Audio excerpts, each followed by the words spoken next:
and welcome to another podcast of a during reading activity we are calling Making Connections. Let's go ahead and see what we're talking about. Again, we need to go back to the idea of passive reading versus active reading. We've all done this before. We have all passively read. This is where we move eyes over the page, we turn pages, we get to the end of something, and we can't really say what it's about. This often happens when we're reading textbooks or anything for school for that matter, that sometimes we lose our focus and we just end up mindlessly turning pages. That's what we call passive reading. And it's not so great when you are trying to learn something. Yes, you have quote unquote completed the assignment, but have you really learned anything? That is a problem of passive reading. We are pushing you guys to be active readers, to be in the moment with that text, to interact with it, to treat it as something that is actually important and something that you want to learn from. And so making connections is another strategy that if you are actively engaged and you have committed to reading actively, that your brain will allow you to do because you are able to make connections with this text and other stuff that you already know. But let's go ahead and see more about what we're talking about. So I think you'll hear the idea of making connections in a variety of different formats, but in its essence, it's pretty darn simple.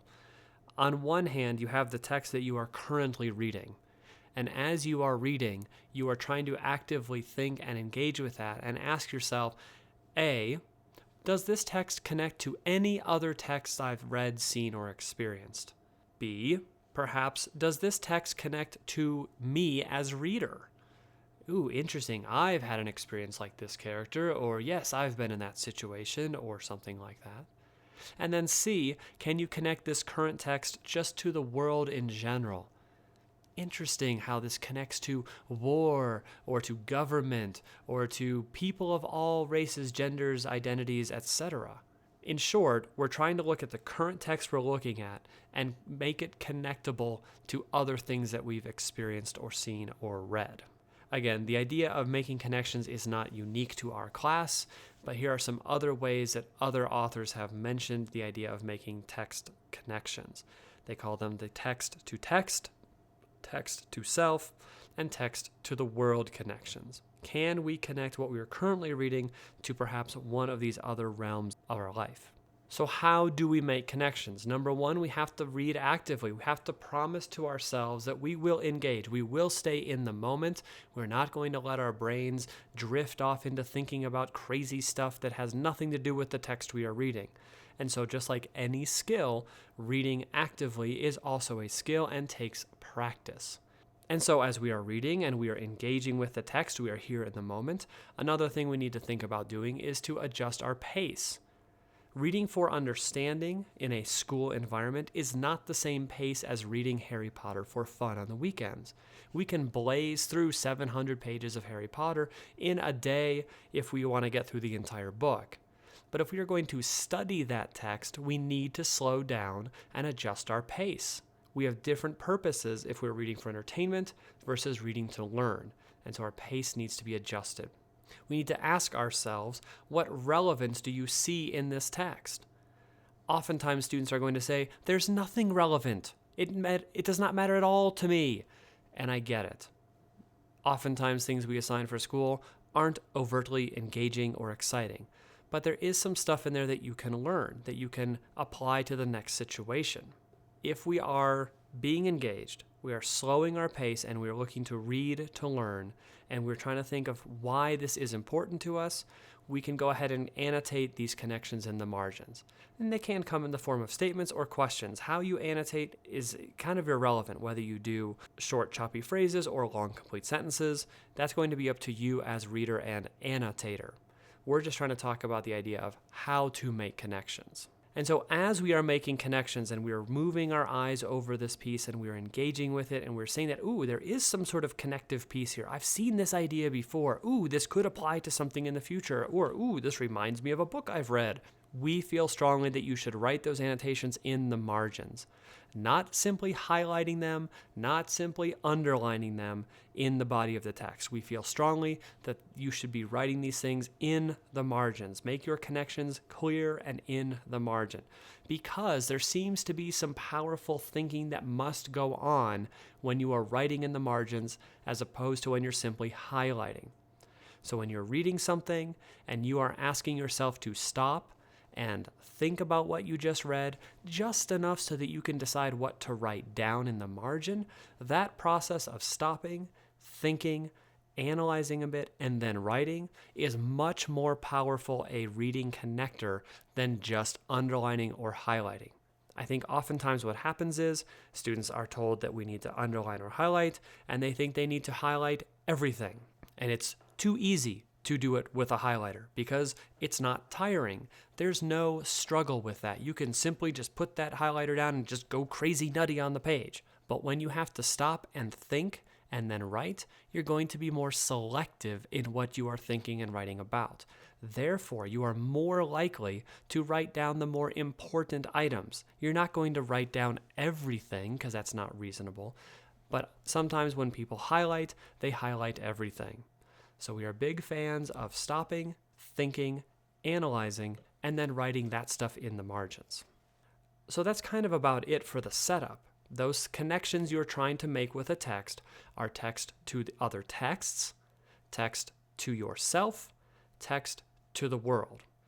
We're looking for ways that we can interact with this text and while we're reading actively. So at this point, let's go ahead and take a minute to practice. Here is an example of a textbook reading from a government text about the First Amendment. Go ahead and stop the podcast, read this over, and then over on the right-hand side, you will see the annotations that I have made. Some of them will be text to self, text to world, text to other texts. But the point is, stopping, thinking, writing something in the margin next to it. Here's another example from a little bit later in that same selection about the right to free speech. Go ahead and stop the podcast, read down the left-hand side, and see what kind of connections I was able to make and some of the annotations that I made. And I think you'll notice on some of those other ones, I was not phrasing my connections as, this is a text-to-text connection, or this is a text-to-self connection. The idea of being so overt with that is not really helpful. I don't need to know that you've made a text-to-text connection. I need to know what that connection is. Show me the other text that you're talking about. Hey, I saw this on Law & Order in that one episode. Or, ooh, this reminds me of my cousin Johnny who was thrown in jail. Or whatever. Show the connection rather than the type of connection. Additionally, you can see when the annotations were made. Every couple sentences, maybe a few within a paragraph, I am stopping my reading, thinking about what I've read, and then making some sort of connection and therefore an annotation. That's how real readers do it. We stop often, we check for understanding often, and then we make those annotations in the margins. This will help keep us engaged in the current text and is also a great way for us to create those notes so that we can go back to them when we need to review this text. Here's another benefit to writing in the margins versus just highlighting things. If I highlight everything, A, I'm going to highlight way too much. B, if I have to go back to that text to study my note-taking or my highlighting, I'm going to have to reread every single thing I highlighted. And if I've already highlighted too much, to have to reread too much is going to take too much time. So again, if we stop, think, and then make some notes in the margins, that A helps us at the moment, but B will also help us when we have to go back and review this text for a studying type of moment.